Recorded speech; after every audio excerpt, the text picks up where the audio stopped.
right, good afternoon. I know I look pretty rough. I just got off work here working on the pipeline in Texas. It was 106 degrees today. So we're working 12-hour shifts. But I run across this video, Candace Owens and Charlie Kirk. They were on the stage debating with some students. And I think these are some really intelligent students. You know, some things I agree and some things I disagree. A few things Candace Owens said I do disagree because this is a new age and the kids are actually doing their own research now. But let's go through some of this and look at it, and I'll put the link to the whole debate. You said I hate America, asshole. I didn't say that. Okay. Wait. All right. Well, do you believe that? I think what? we start. Do you believe that? Do I believe that I don't hate America? I don't hate America. Okay. Good luck in France. Au revoir, mon ami. Thank you. Okay. So Steve, we're not perfect human beings. I make mistakes, Charlie makes mistakes, and you have to be willing to forgive people. At least he has the audacity to stand up and say for the fourth time that he's sorry. People, that takes a tremendous amount. Just to say you are sorry and I made a mistake takes a lot. When someone says they're sorry, accept it. We can't be like this as conservatives. I'm really against this. I hear this all the time. Well, Candace, you were once liberal. Okay, I made 26 years of mistakes thinking that the whole world was racist. Is it okay? Can I come here? Can I apologize? Can I say that I was wrong? That I misjudged conservatives? That I misjudged Republicans? Learn to accept an apology is what I would say to you. Candace. It's very nice of you. Well, you know, Candace, you probably seen the video that's got millions and millions and millions of views. When Candace Owens talked about George Floyd, I think it may have hurt her a little bit, but it made a lot of people a lot of money because you see people posting and reposting here on Facebook, on YouTube and everything. So whenever people see opportunities, they jump on it, and they're making money off of the video she made about George Floyd and telling about all the mistakes he made. And like she said, everybody make mistakes. So I don't know if she should have did that video or not. As you guys can leave that in the comments if you would like. I then decided to take a dive and to look at his record. George Floyd, what is his record? Does it matter? Me personally, I think if you spend some time in prison, you make a mistake, I'm a big believer that society should forgive you, especially when you're young and you have a first offense. I think it can be very easy to get caught up in the system. I have used my platform to speak out against that, to try to box people in and pretend that they are always criminals. I believe in second chances. I don't know that I believe in third, fourth, fifth, sixth, seventh, eighth, and ninth chances.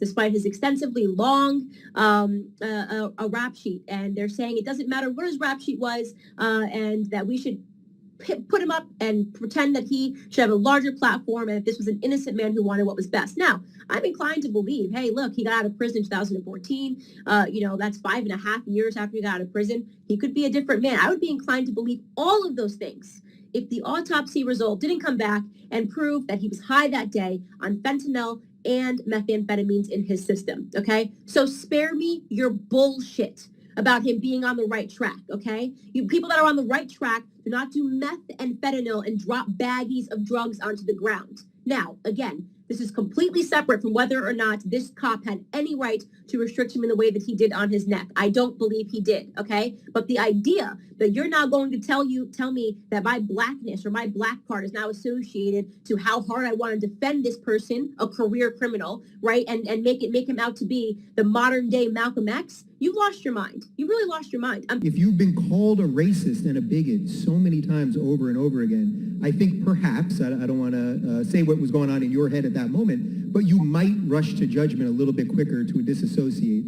yourself from something, perhaps. And by the way, this is also a piece of just how the media operates. You know, when you see, no matter how skeptical you are of the media, when you see 20 headlines in a row, all laying something out, New York Times, Washington Post, no matter, you may think they're all fake news, but when you see a whole slew of it, at some point, and this is just sadly the way Twitter works and our news works, you comment on something, and you may have jumped the gun there a little bit, but I think you've been pretty contrite here, so. I can't wait.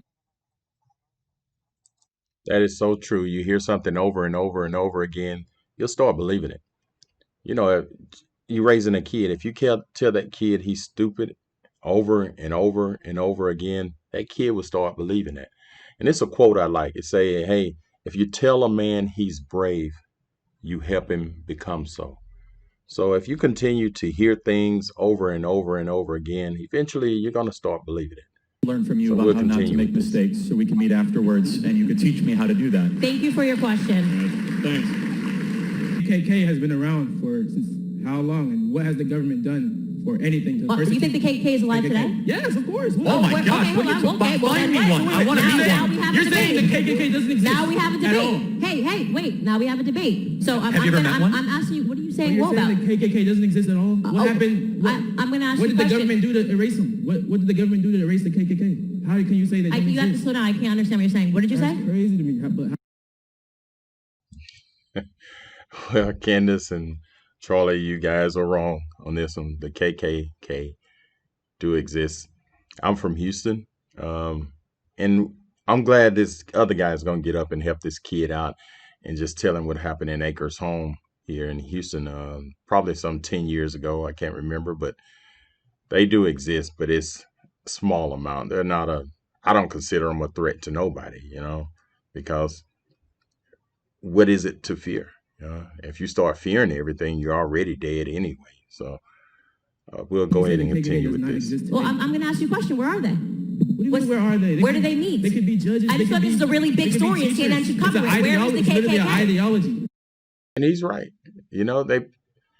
He's saying that they may not be dressed up in the white robes. Maybe they're teachers, or maybe they're doctors, they're lawyers. They can be police officers or anything. Is maybe another form of racism. I'm not for sure, but this is an intelligent kid, and Candace is not really giving him the opportunity to express itself.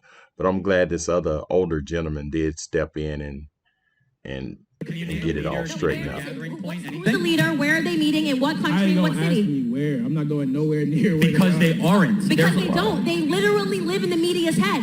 Have you ever seen a KKK member in a hood? I'm asking you a serious question. So you're saying the KKK does not exist? All right, come down. No, come down. I'm dying to see this because I have asked every journalist that brings this up since Charlottesville to tell me where the Older KKK gentleman meets. stepped in. In Houston, Texas, there was an event through a predominantly black neighborhood known as Acres Homes that was protected by the police, and they were escorted through a black community. So that's the issue. So they do exist. They are there. And they're protected by the police. Yeah, They're they protected. Okay. But a So I'm small asking you a group. serious question. As a black American, you fear the I don't KKK. fear any. Okay. So you saw. That's where I agree with y'all. Look, I am from one Well, parish. no. We're not doing 3-on-1. You can have a time. You can have a time when you get to the mic. I'm asking you a serious question. Of all of the things that is going on in the black community, you cannot look me in the face and tell me that you really think that the rise of the KKK is a real thing. But I won't I'm not believe looking that. I'm looking at America, not really the black community. And I'm That's shocked. another I'm shocked to discussion. hear. You said you've never seen a KKK member. You say that there was one in Texas. What year was it? It was around 2008, just before. 2000 and what? I graduated high school in 2008 in Acres Homes from Carter. And they were walking down the street in hoods. Yeah, that was an event. There was a Georgia, they still have events. Well, I think we're losing. Good. Yeah, well, let's Yes, not lose it focus. was. Yeah, that's fine. I remember I will that. definitely look it up. I will look up the Texas event, the KKK walk. But the point that I was making, maybe they did meet once, however, 10 years ago in your town, and I'll definitely look into it because I always want to educate myself. But the point is that neither of you can look me in the face and tell me that you think that the KKK is a real threat to the black community. It's just not How true. when they could be a judge or a doctor or a, No, but the issue here is no one's denying that there are individual racist in this country. I said America is not a racist country. So You know it's not. if they're not a racist country, how have they done nothing to persecute KKK members?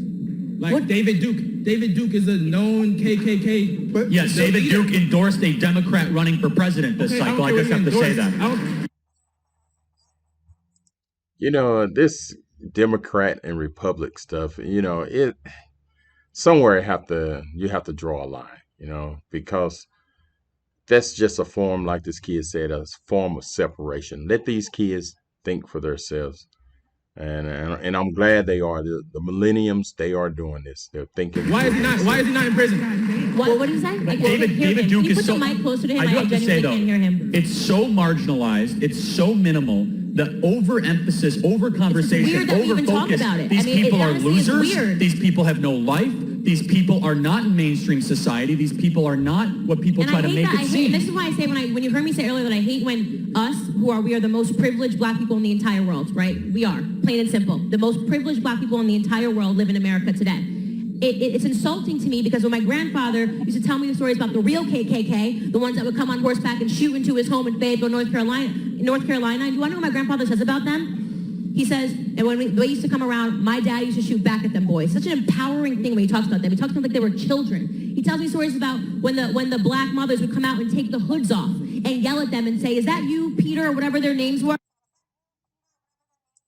And that's what the kid was saying. The KKK is, some of these people are judges and some of them are lawyers or doctors and some of them work at the schools, just like her mother or grandmother did, raised the hood. She knew these people by name once she pulled up the cover.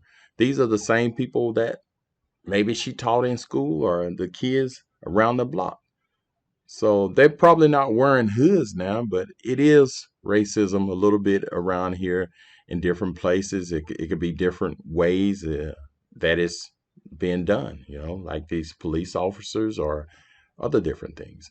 So that's basically what the kid was saying. And Candace Owens, she disagreed with him, but now she's telling the same story what her grandmother or mother did, Kind of strange, but it's a And then when you come up and you say it like... The issue, the thing he's trying to bring forward is that when you look at the historical treatment of organizations or groups of people of color, whether it's Black Lives Movements or Black Panther and so on, the moment that they were demonized, they were listed as terrorist organizations. Why has it never been that the Ku Klux Klan was demonized or listed as a terrorist organization? They were never demonized? The Ku Klux... By the government, never.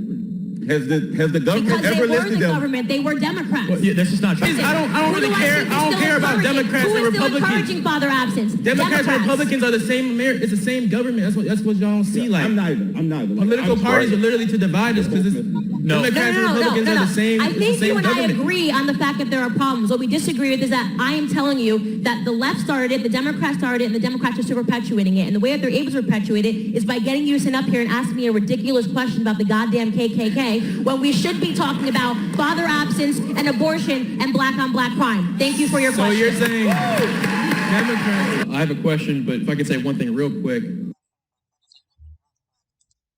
This guy is a really intelligent guy. You need to really listen to him. And if you want to listen to the whole interview or the whole debate, just click in the description below. I have a link to this debate. But I think he's a very intelligent Charlie, you mentioned the right Branch Davidians were white supremacists. So they were classified by certain people as a misinterpretation of Christian theology for being white supremacists, but they were categorized mostly as a terrorist organization by what they were doing. I think in you're Waco. mixing that with Ruby Ridge. I'm sorry, what? You're mixing it with Ruby Ridge, which is the same period. I'm sorry, you have to talk slower. You're mixing it up with Ruby Ridge, which was the same period. I could be. Because the Branch Davidians were like Filipino and white. And I'm talking about the individuals in Waco, Texas, where the FBI categorized them as a terrorist organization. But my question's not about that, so I guess... Okay, fine. But that's not... We can amend that later on. Yeah. Charlie, you have come out pretty strong on the side of, Israel and Trump and his recognition of the Golan Heights. Yes. This was a week after a company called Genie Energy was granted exclusive mineral rights to the Golan Heights. On their board are Charles Kushner, Dick Cheney, Mary Landrieu, Jacob Rothschild, Larry Summers, and Rupert Murdoch, both left and right names. They both stand to make billions of dollars off that recognition. How much of the U.S.'s policy of bipartisan Zionism is simply political corruption?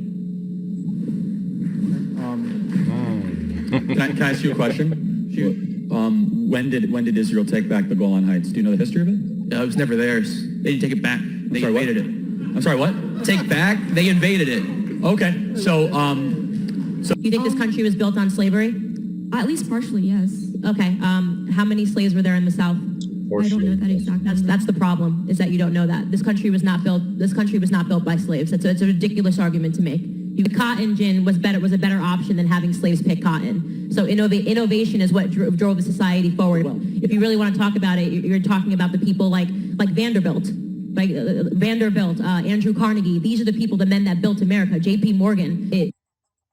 I understand all these people she's naming, J.P. Morgan and all these people. But There's a quote, "You only as good as the people you hire." These slaves, and they didn't pay them anything. You know, I traveled all over the world. I've been to Saudi Arabia, India, and places like that. I've seen in Saudi Arabia where they hire these people from other countries like India, and they pay them a little bit of nothing to build up this country. You could look at Dubai. It's a lot of places. They may not consider it as slavery, but they're paying them very low wages. You know, look, Abu Dhabi, Dubai. These people, these countries are growing. They're big. They're a rich country, but they're hiring people or people coming from outside and getting paid a little bit or nothing to build up these countries. And to me, that's another form of slavery. It's just that they're getting pennies on the dollar. But we'll continue this interview or this debate. It's not the right argument to make that this country was built by slaves. But It's also, not. nobody's making the argument. And I like what he's saying. Listen to him very carefully. This guy is very intelligent. America has not done things wrong, but that's why I posed the question to you guys about your grandparents, and I would pose it to you guys as well. I mean, if you really just think about your grandparents for a second, because think about it, we've done things wrong in America. We had slavery, we had Japanese internment camps, women couldn't vote, gay people could get married. I mean, we could go on and on of the litany of things that have been wrong throughout time, and guess what? They've consistently been corrected. We've consistently bent. We've consistently bent. Thank you, Charlie. He's my sidekick now. But that really is what it is. Nobody's saying that things have not been bad. No one's saying things have not been perfect. The founders, who you said earlier, the Constitution is the greatest political document of all time. I absolutely agree. Guess what? Many of the founders owned slaves. We have to be able to really understand that they were men of their time, and that nobody's perfect, and that time changes things. So the arc here has bent towards equality and goodness, and I think that's what we have to focus on. Not that there weren't moments throughout time where we did things wrong. And you guys are living in a truly unique time where it feels like the entire chessboard has been tossed upside down, and the leaders, the people that your parents, grandparents, it seems like everybody isn't sure how to chart a course forward. So it's on you guys in a particularly unique way. That sounds like a lot of pressure, but that's sort of the beauty of the adventure of life. So whatever you want to do in this world, you can do it. You can do it, and it's going to take hard work, and maybe somebody will have more advantages than you going, right at the beginning. But if you bust your ass and you're good and you're talented and you're honest and forthright, whatever the hell it is that you want to do, you can do it, and that's what I want to defend. Perfect. So